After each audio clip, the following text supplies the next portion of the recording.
गले गिर जाने का खतरा है।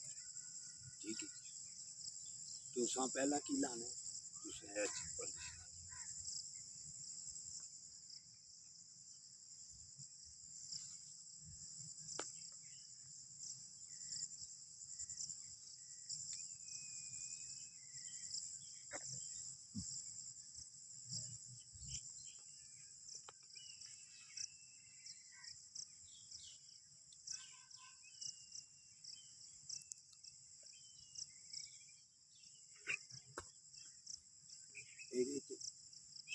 डिगन का खतरा कोई है पूरी